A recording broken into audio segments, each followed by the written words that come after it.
बिस्मिल्लाहिर्रहमानिर्रहीम। अस्सलाम वालेकुम नादरीन, आप यूट्यूब चैनल देख रहे हैं। मैं इमरान ख़ान हूँ। मियाँ नवाज़ शरीफ साहब ने दो बड़े फ़ैसले किए हैं और ये फ़ैसले मियाँ साहब को डिलीवर करेंगे या नहीं करेंगे, इसका फ़ैसला आने वाले दिनों में हो जाएगा, सबको पता चल जाएगा। ये जो दो फ़ैसले हैं वो उनको क्यों करने पड़े, इस पर हम बात करेंगे और उन फ़ैसलों का नतीजा मेरी नज़र में क्या निकलेगा, कुछ हक़ाइक़ आपके सामने रख देते हैं। लेकिन मियाँ साहब एक्चुअली ये कर क्यों रहे हैं, अंदर की खबर भी मैं आपको दे देता हूँ। मियाँ नवाज़ शरीफ साहब को ये बताया गया था कि आप बहुत मकबूल लीडर हैं, आसपास वो अपने हमेशा इस तरह के लोगों को रखते हैं जो बड़े खुशामदी हैं। जब मियाँ साहब बरतानिया में मौजूद थे तो मीठे मुंह बनाकर सवालात करने वाले, मीठे मीठे हल्के हल्के सवाल करने वाले सहाफ़ी उनके आसपास मौजूद रहते थे और उन्होंने मियाँ साहब को बताया कि मियाँ साहब आप पाकिस्तान के नहीं बल्कि दुनिया के सबसे अजीम लीडर हैं। उसके बाद मियाँ नवाज़ शरीफ साहब को जो उनकी पार्टी के लोग मिलते थे तो वो मियाँ साहब को बहुत ज़्यादा उठा के रखते थे और मियाँ साहब का मोराल बहुत ज़्यादा हाई रखते थे। इसी बुनियाद पे मियाँ साहब ने और मियाँ साहब की पार्टी ने पाकिस्तान की एस्टेब्लिशमेंट को यकीन दिलाया कि तुसी बेफिक्र हो जाओ, मियाँ साहब जब पाकिस्तान आएंगे तो इमरान खान के पल्ले कख नहीं बचेगा। मियाँ साहब की डिमांड के ऊपर इमरान खान साहब के साथ जो कुछ हुआ वो आप सब जानते हैं। मियाँ साहब काजी फ़ायद ईसा साहब के चीफ़ जस्टिस ऑफ पाकिस्तान बनने के बाद गालिबन पाकिस्तान तशरीफ़ लाए और वो इसलिए कि उनके लिए पूरा ग्राउंड तैयार था। फिर जैसे मियाँ साहब को अदलिया ने इंसाफ दिया, वो भी अपनी मिसाल आप है। अब मियाँ साहब दो अहम फैसले करने जा रहे हैं। यानी एक तो ये बयानिया बनाया जा रहा है कि मियाँ नवाज़ शरीफ साहब अब मफामत की नहीं मुज़ामत की सियासत करेंगे।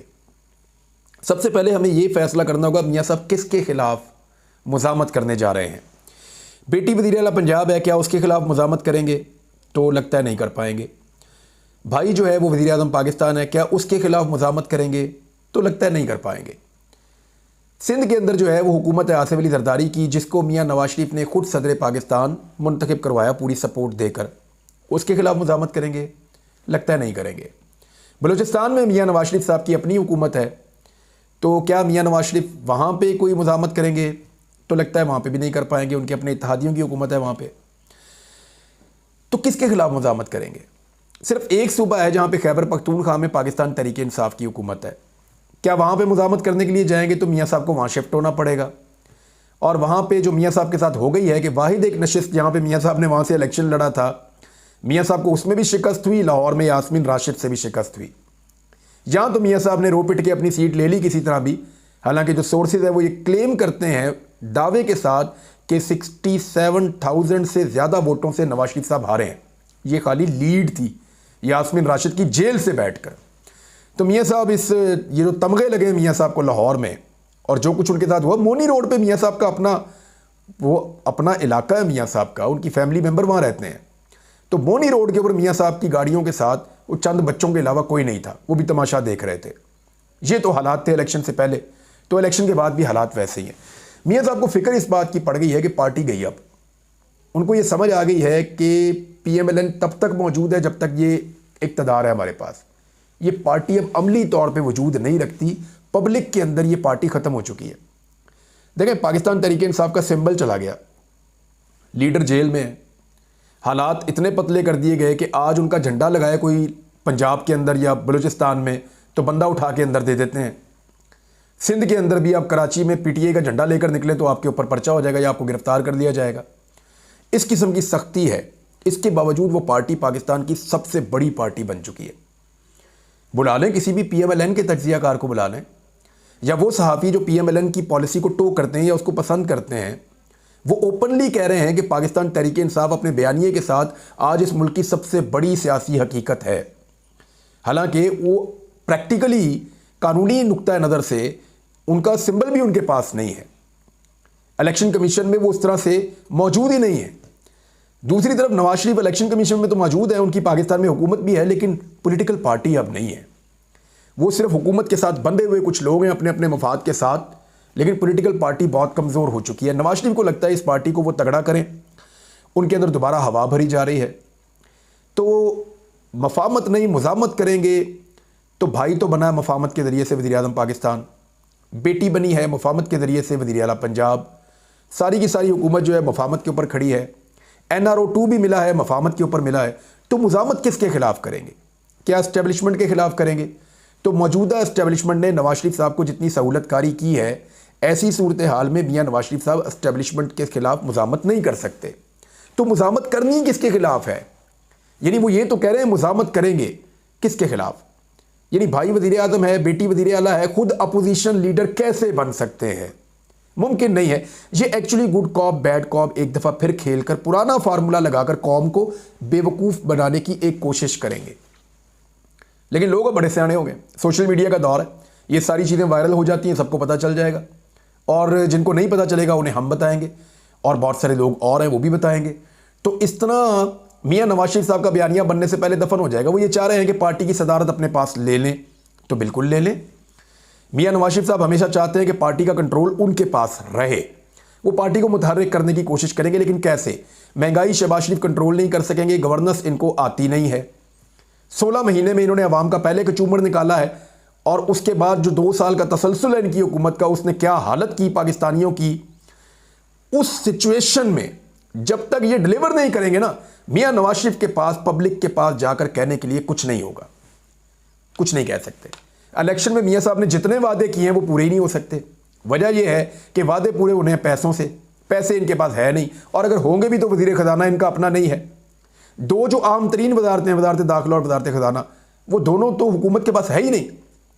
हुकूमत को उन पर कंट्रोल नहीं है, और हुकूमत भी ये सोचती है कि कल को हम ये कहेंगे कि किसी और के खाते डाल देंगे कि जनाब हमारे पास तो दोनों वजारतें ही नहीं थी, तो हम क्या करते? जनाब आप इस्तीफ़ा देते और घर जाते। या आपने अवाम का कचूमर निकालना आपने ज़रूरी समझा? जब अवाम के लिए मुश्किल फ़ैसले और बुरे फ़ैसले किए जा रहे थे, अवाम को पीसा जा रहा था महंगाई की चक्की में और बैड गवर्नेंस में, तो उस वक्त आप हुकूमत के अंदर बैठे रहे, बल्कि हुकूमत के मज़े लेते रहे वज़ीर आज़म बन के। और आज आप कह रहे हैं कि आप जिम्मेदारी नहीं ले सकते। तो मियां साहब को, शहबाज शरीफ को ये जिम्मेदारी लेनी पड़ेगी, नवाज शरीफ को भी लेनी पड़ेगी, मरियम नवाज को भी लेनी पड़ेगी। इससे ये भाग नहीं सकेंगे कभी भी, क्योंकि कानूनी नुक्ता नज़र से, आईनी लिहाज से, वो आईनी सरबराही तो उनके पास आ गई है। अब कंट्रोल चाहे किसी और के पास हो, एक्चुअली ड्राइविंग सीट पे वो बैठे हुए हैं, चाहे उनको गाइडेंस कोई और दे रहा हो। लेकिन अगर एक्सीडेंट हुआ तो केस जो है वो इनके ऊपर ही होगा। अब डिलीवर हुकूमत कर नहीं पाएगी तो नवाज शरीफ के पास बेचने के लिए बयानिया क्या है? सिर्फ एक चीज़ बचती है। ये तो पहला फैसला है कि मैं सदर बन जाऊंगा, वो पार्टी संभालूंगा, वो तो दिखाई नहीं दे रहा। लोग अब बेवकूफ़ बनने वाले नहीं हैं। अब दूसरी जो चीज़ है वो मियाँ साहब ने फैसला किया कि विक्टिम कार्ड, मैं ये साबित करूँगा मेरे साथ बहुत ज़्यादती हुई माजी में भी और मेरे साथ बहुत ज़्यादती हो रही है आज भी। ये कैसे साबित करेंगे मियाँ साहब? आपको याद है उन्होंने 2016-17 में एक चीज़ पूछी थी जब उनकी हुकूमत ख़त्म हुई थी, मुझे क्यों निकाला? मियाँ साहब वो बयानियाँ वापस लेकर आना चाह रहे हैं। हालांकि 2 साल से पाकिस्तान में उनकी हुकूमत है। मैंने आपसे कहा था सन 2020 में एक टीवी चैनल पे बात करते हुए, वसीम बदामी का प्रोग्राम था गालिबन, मैंने कहा था कि नवाज शरीफ तो पूछता है ना मुझे क्यों निकाला, अगर इमरान खान निकाला गया तो वो बताएगा कि मुझे क्यों निकाला। इन दोनों के अंदर ये फ़र्क है। तो ये फ़र्क आज भी मौजूद है। नवाज शरीफ आज भी पूछता है कि मुझे क्यों निकाला। हालांकि आज नवाज शरीफ को जितनी सहूलतकारी मिली है, एयरपोर्टों के ऊपर इंसाफ, घरों के अंदर इंसाफ, बैरून मुल्क इंसाफ, अंदरून मुल्क इंसाफ, NRO 2 इनको मिल गया, सारे कवानीन ही बदल दिए। तो अब मियाँ साहब का ये फैसला है कि विक्टिम कार्ड यूज़ किया जाए कि मेरे साथ बड़ी ज़्यादती हुई थी। ज़्यादती किसने की थी? मियाँ साहब अपने मुंह से बता चुके हैं उस वक्त कि जनरल फैज़ हमीद साहब और जनरल रिटायर कमर जावेद बाजवा साहब ने उनके साथ ज़्यादती की थी, और 5 जजों को वो कहते थे इस्तेमाल किया गया मेरे खिलाफ। अब मियाँ साहब कहते हैं कि 6 जजेस के ख़त में हम एक फ़रीक बन जाएं और अदालत में पहुंच जाए कि जो नवाज शरीफ के साथ भी ज़्यादती हुई थी उसका भी अदाला किया जाए। उन 5 जजों को भी बुलाया जाए और बुला के पूछा जाए जनाब आपके ऊपर क्या दबाव था कि आपने ये गलत फैसले दिए मियाँ साहब के खिलाफ।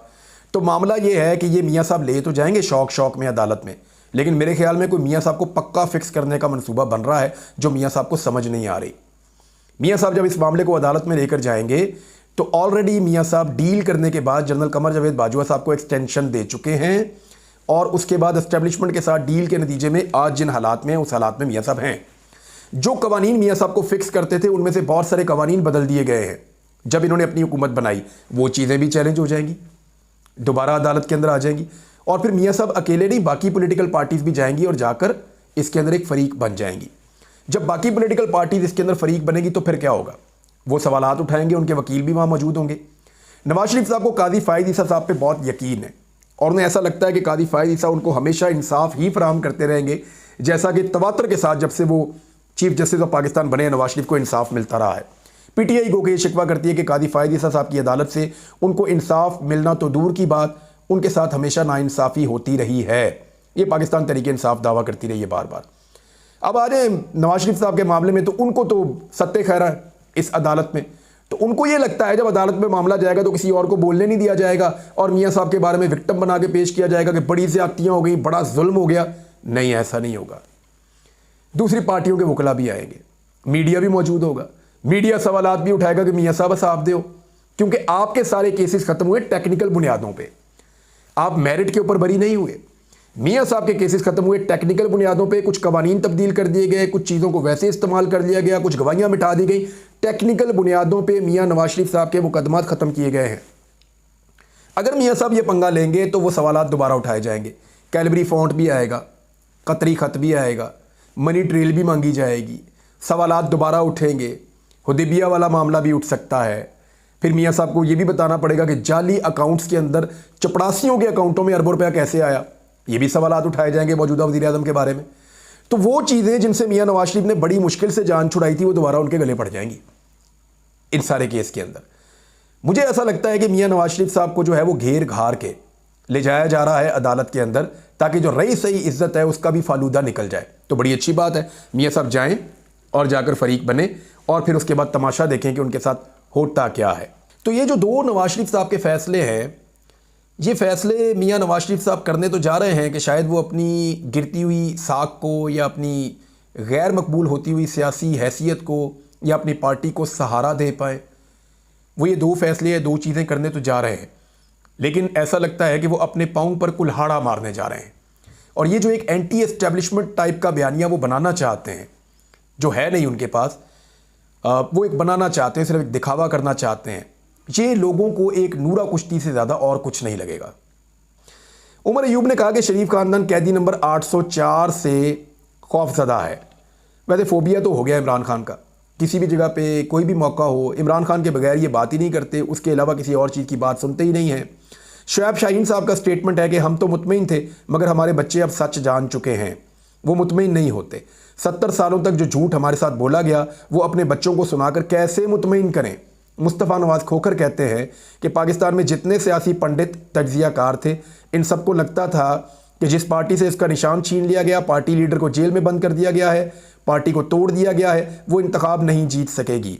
लेकिन फिर 8 फरवरी को हुआ जो हुआ, उसने पूरी कौम को हैरान कर दिया, पूरी दुनिया को हैरान कर दिया। ये जनाब सूरत-ए-हाल है। इसमें बिलावल ने एक स्टेटमेंट दिया, वो मैं आपके सामने रखूँगा, लेकिन ताजिर जो है वो बार बार एहतजाज कर रहे हैं। ताजिरों का ये कहना है कि सूरत-ए-हाल उनके लिए मुवाफिक नहीं है। अब इसके अंदर जो है वो रहीम यार खान के ताजिरों ने एक बहुत बड़ी होर्डिंग लगाई शहर में, जो बहुत वायरल हो गई। वो ये कहते हैं कि तकरीबन 220 अरब रुपए का मुफ्त पेट्रोल बंद किया जाए इस हुकूमत की जानिब से। ये मुफ्त पेट्रोल बांटते हैं ना बड़े लोगों को, ये बंद करें 220 अरब रुपए का।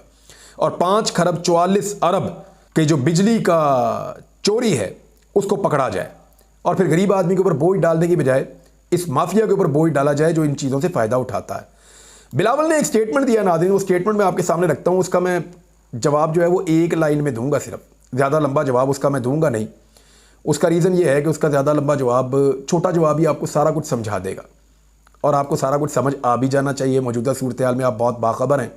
लंबा जवाब मैंने दिया तो मेरे लिए मुसीबत बन जाएगी। लेकिन चले मैं आपको बताता हूँ कि बिलावल ने क्या कहा। बिलावल ने कहा कि आज भी जुल्फ़िकार अली भुट्टो ज़िंदा है। भुट्टो शहादत के 45 साल बाद भी कब्र से हुकूमतें बना और गिरा रहे हैं, ये बिलावल ने कहा। तो मैं बिलावल की तस्हीह कर दूं कि जनाब बिलावल भुट्टो ज़रदारी साहब, आपके वालिद गिरामी ने भुट्टो साहब को दफन कर दिया है और कब्र से बैठकर या कब्र के अंदर से जुल्फ़िकार अली भुट्टो हुकूमतें बना और गिरा नहीं रहे, बल्कि जिन लोगों की वजह से वो कब्र में गए हैं वो लोग इस वक्त भी हुकूमतें बना और गिरा रहे हैं और आप एक आला कार बन चुके हैं। मेरे ख्याल में इतना जवाब काफ़ी है। अब तक के लिए इतना ही नाज़रीन, अपना ख्याल रखिएगा, अपने इस चैनल का भी। अल्लाह हाफ़िज़।